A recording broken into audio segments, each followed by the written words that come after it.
let us continue on the categories of social welfare programs. Again, to recap, when they say social welfare, this talks about the different laws, policies, programs, and services that is needed by our clients. It is also an organized system for all people and of all people.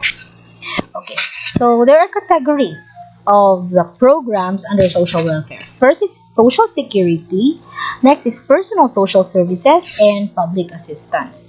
So when you say social security, this talks about our, say for example, pension, no, or this talks about the social security system or the government social services.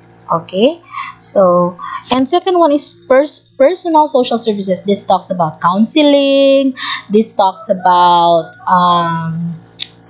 mga, say for example, pre-marriage counseling. So very personal, no? Or psychosocial first aid.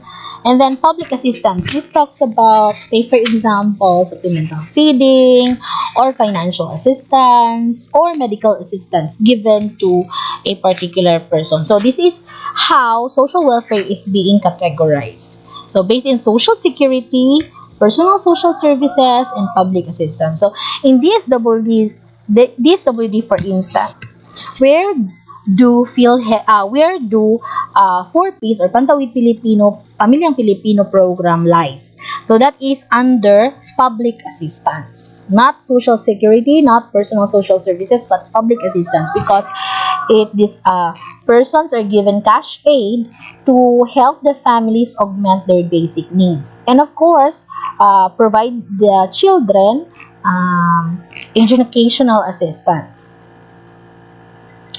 Another thing, what is the goal of social welfare? Since we discussed already its definition, so what is then the goal? First is humanitarian and social justice goal. When say humanitarian, pagiging makatao. No? Social justice.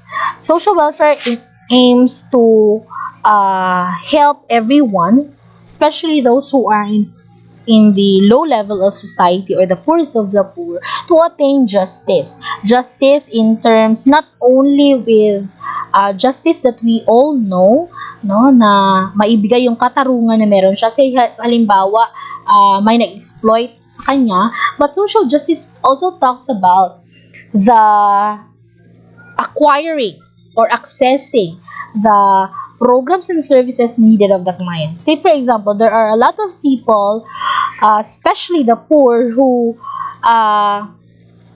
more or less didn't know where to go if they need for help. No, they don't know that there are free. If you are a member of 4P, especially nag-ano ka sa isang pampublikong hospital, wala kang mababayaran, no? So this is in terms of being equal, no? Acquiring equal services in the government. Social control goal. This talks more about a particular controlling of resources in terms of providing it to our clients.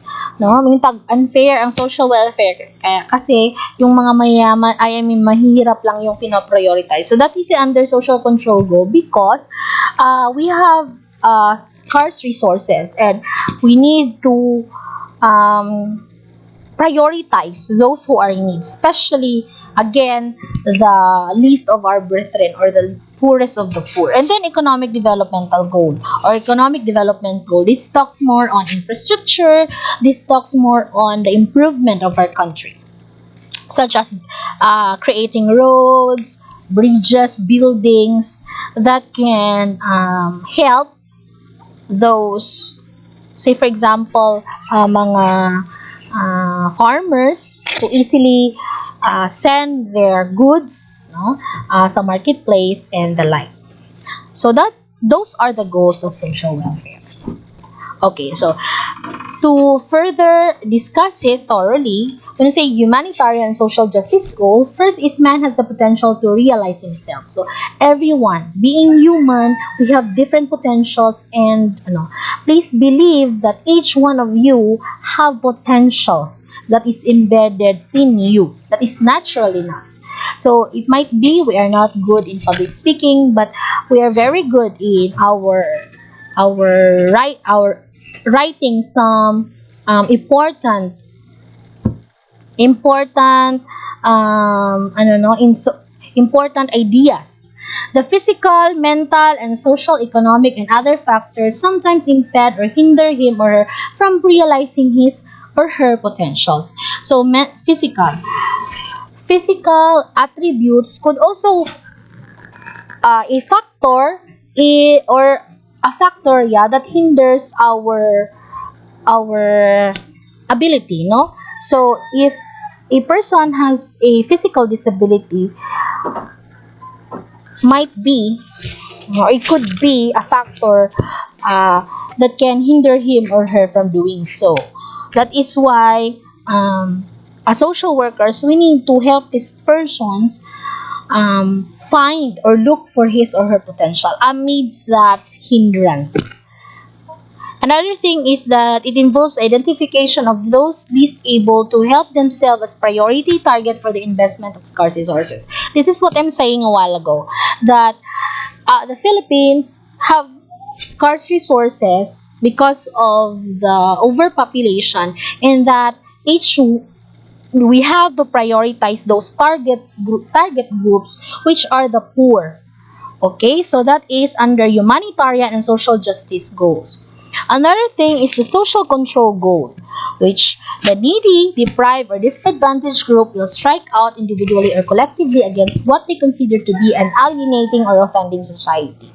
Say, for example, um, people were grouped together, no?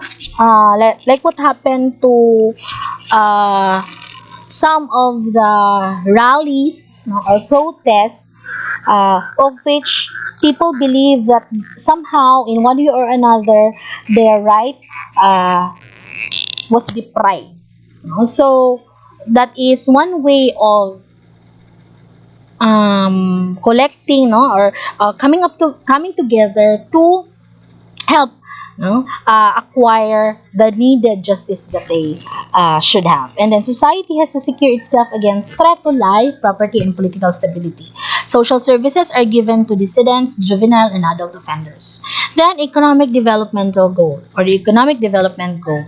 This talks about programs designed to support economic development, such as counseling services for the youth, workers, labor welfare services, and others. Another is daycare centers, old age homes, health clinics, and rehabilitation centers, of which this time provided by the government. Family life education, leadership training programs, services that enhance self-reliance, such as, for example, mga livelihood trainings or capability building, and promoting people's capacity for their own well-being. So that is all under social welfare. Next, we will discuss social services. Thank you for listening.